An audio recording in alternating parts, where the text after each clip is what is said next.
साथियों नमस्कार। मैं सारिका। मैं ये वीडियो शूट करने का एक कारण है स्पेशल। पिछले कई महीनों से गोहाना के जो विधानसभा के हमारे विधायक हैं और सहकारिता मतलब उनका जो विभाग समेत उनके पास 3-4 डिपार्टमेंट हैं। उनकी कार्यशैली को लेकर कुछ न कुछ विवाद हो जाते हैं। राजनीति में कोई बड़ी बात नहीं है जब वो आदमी राजनीति करता है, लेकिन उसके अलावा एक और सबसे बड़ा जो रीज़न है देख रही हूँ मैं, नगर परिषद की जो चेयरपर्सन है रजनी विरमानी, उनके कामकाज में भी जिस तरह की दखलंदाजी की जो बात आई है। और 2-3 दिन पहले भी एक कार्यक्रम था, वो किसी के यहाँ पता लेने गए थे जो वाइस चेयरपर्सन है। उसके बाद एक मीटिंग ली नगर परिषद में, और उसकी जानकारी जो नगर परिषद की चेयरपर्सन है रजनी विरमानी को नहीं दी गई। मतलब वो इलेक्टेड पर्सन है, वो थोड़ी वोटों से जीती होंगी या हारी होंगी, इलेक्शन जो भी लड़ता है, और इनका बड़ा एरिया है। लेकिन इलेक्टेड का होना मतलब कि कोई एक वोट से 20 वोट का जो कार्यक्षेत्र उसका या ज़्यादा वोटों का इलेक्टेड होना चाहिए। तो उन्होंने अधिकारियों के साथ मीटिंग ली और तमाम पार्षद थे। जायज़ है और जाहिर है कि टसलबाजी तो बढ़ती है राजनीति में इस तरह से। तो आज मेरे पास, मैं तो थी नहीं वहाँ, विजुअल आए हुए हैं कि वहाँ हवन करवाया गया नगर परिषद में।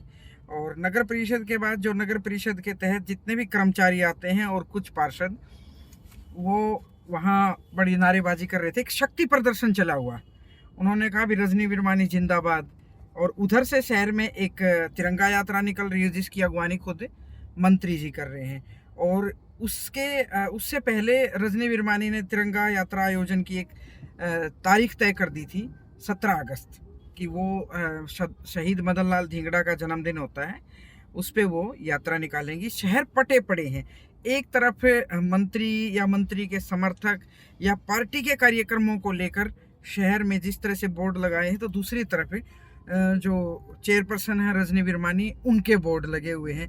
समर्थक बट गए हैं। मैं थोड़ी देर पहले किसी की एक और देख रही थी कि भाई प्रेस कॉन्फ्रेंस कर रहे हैं कुछ पूर्व मंडल अध्यक्ष और कुछ पंजाबी समाज के लोग, पूर्व चेयरमैन रहे जो सुनील मेहता, वो कह रहे हैं कि भाई हम बहुत बहुत शुक्रिया अदा करते हैं कि अरविंद शर्मा ने पंजाबी धर्मशाला बनवाने के लिए सुध ली।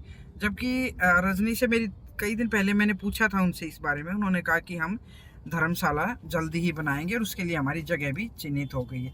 तो ये जो आरोप प्रत्यारोप, एक दूसरे के समर्थन में प्रेस कॉन्फ्रेंस करना, एक दूसरे के खिलाफ सबूतली भाषा बोली जा रही है, बिल्कुल एक दूसरे को काउंटर किया जा रहा है अलग अलग प्लेटफार्म पे, लेकिन डायरेक्ट किसी का नाम नहीं लिया जा रहा। तो भाई ये जो हवन और करवाया, तो मुझे लगता है कि कहीं ऐसा तो नहीं कि जहाँ पे मंत्री ने मीटिंग ली थी उसका शुद्धिकरण किया जा रहा हो या एक दूसरे के खिलाफ शक्ति प्रदर्शन दिखाया जा रहा हो।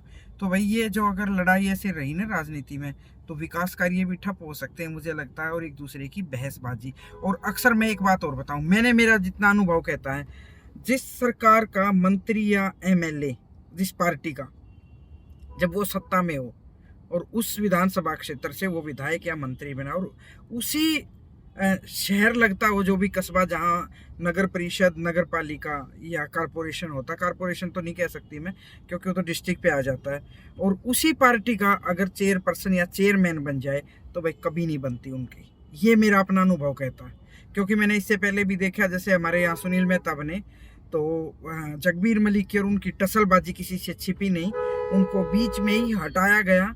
और अब अगर ये मतलब इस तरह की टसलबाजी रही, हटा तो कोई नहीं सकता क्योंकि उसके लिए कुछ समर्थन जुटाना होगा, लेकिन मामला कुछ गड़बड़ है और मैं वो दिखाऊंगी अपनी वीडियो में। आप देखते रहिए कि जो हवन चल रहा है और नारेबाजी है, बेशक वो खुल के ना बोल रहे हों कि हमने हवन करवाया क्यों है, लेकिन इसका तात्पर्य यही है।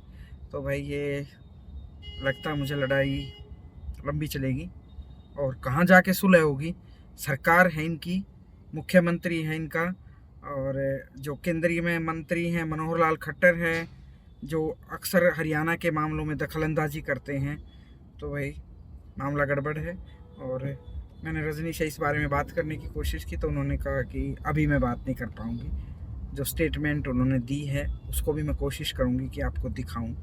तो यही था मेरा आशय बात करने का और अपने दर्शकों तक बात पहुंचाने का।